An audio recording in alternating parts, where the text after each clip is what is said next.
Introducing the African Diaspora News Channel app, your gateway to stories that's overlooked by the corporate mainstream media. And we serve as the voice to the Truba Black community. Again, we got Dr. Candace Matthews.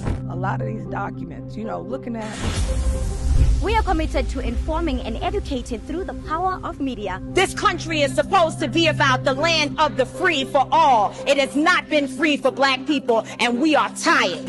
With our platform, we're helping to end injustice by exposing it. Join us in standing for excellence in journalism and serving our community. Download the African Diaspora News app today. Can you believe it when I tell you that the richest man in Africa, Aliko Dangote, who is a billionaire, dollar billionaire on the continent, still does not have the right and the access and the privilege to move about the continent? He is one of the biggest investors on the continent. He has businesses across different African countries, but still, he cannot move freely across the continent. The irony is the CEO of Total Energies, who is a Frenchman, has more access to more African countries than a Nigerian man who's an African and a billionaire on the continent. Even an hour ago, I complained to President Kagame. At least you can come here visa-free. No, here is the best example, but I told him that, yes, as an investor, as somebody who really wants to make Africa great, I have to now apply 35 different visas on my passport. And I told Mr. President, I said, Mr. President, I really don't have the time to go and be dropping my passports in embassies to get a visa. But you see, the most annoying thing is that, yes, if you are treating everybody the same, then I can understand. I can assure you, Patrick doesn't need 35 visas.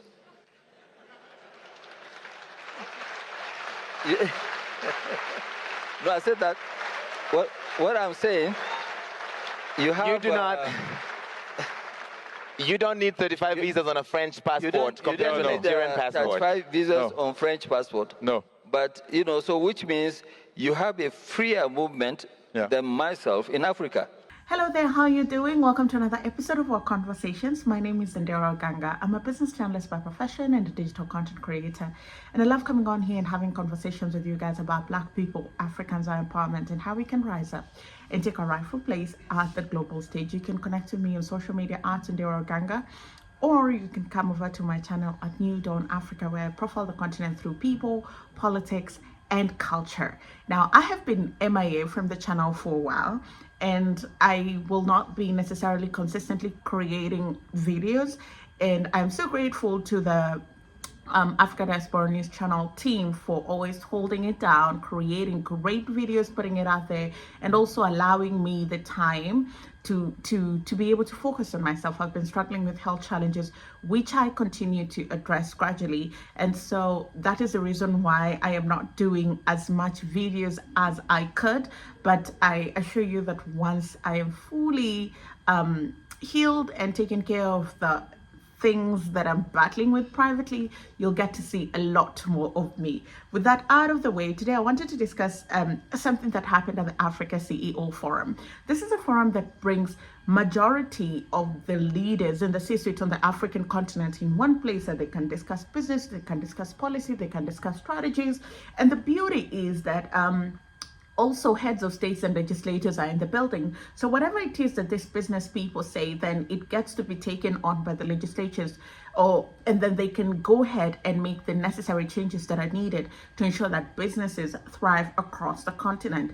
I mean, there are several heads of state. The president of Rwanda was there, the president of Kenya was there, the president of Tanzania was there, the president of Madagascar was also there. So it's and also Mozambique was also there. So this is a really great platform. The other thing that I like about it is that very open and honest conversations are had. I think that business leaders across the continent are realizing that if they don't speak about the issues that they struggled with in business, nobody is going to speak about them. And they recognize that Africa's time is now. People used to say Africa is the future is now. And so this is the time that they strike the rod while it's still hot. And so during a plenary session between Aliko Dangote, Larry Madowo, and the CEO of Total Energies in Africa, something came up, and it's to do with connectivity across the continent. So just a little bit of background: Africa has passed the Africa Continental Free Trade Area Agreement, and there's also something called SATAM, Single African Airline Market.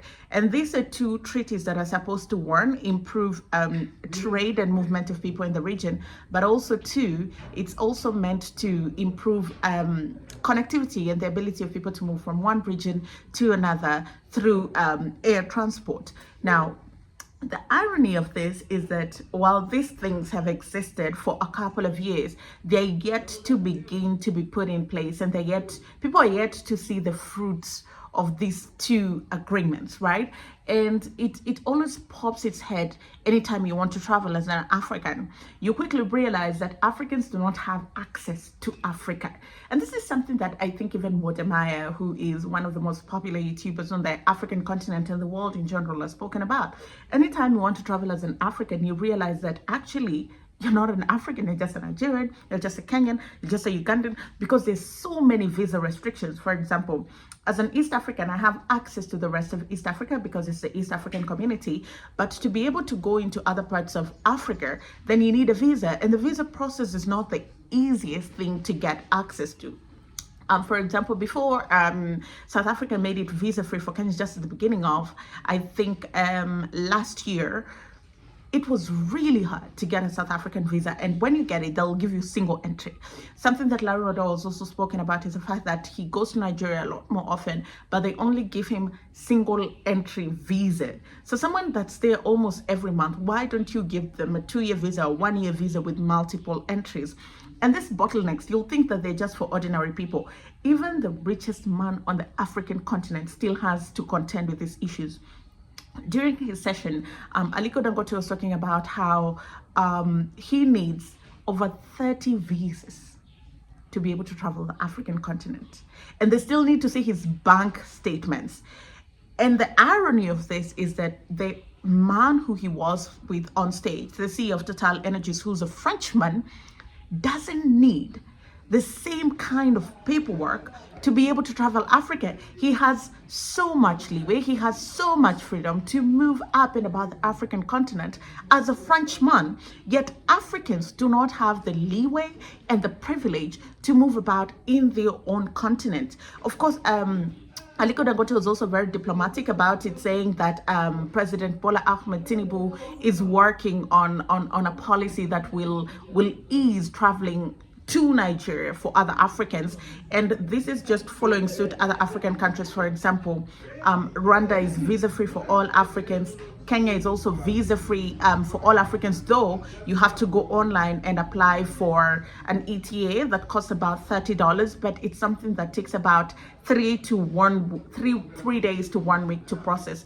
So it was really good to see that African conversations are beginning to take center stage in platforms that are meant to address African issues. And I think that it's high time that African leaders wake up, smell the coffee, and realize that Africa belongs to Africans. Connectivity for Africans is very important. It's okay to give visas to foreigners, because I understand that there are nuances such as business, investment, tourism, but also we need to start appreciating that Africans are the ones who will build the continent. I think during the COVID-19 pandemic, one thing that we actually learned was the fact that Africans were the ones who were sustaining the African economy. They were the ones buying our goods and services. They were the ones who were tourists. So it's high time we start treating Africans the same way we treat foreigners on the African continent. Thank you so much for watching. My name is Ondiro Oganga, and I'll see you again next time.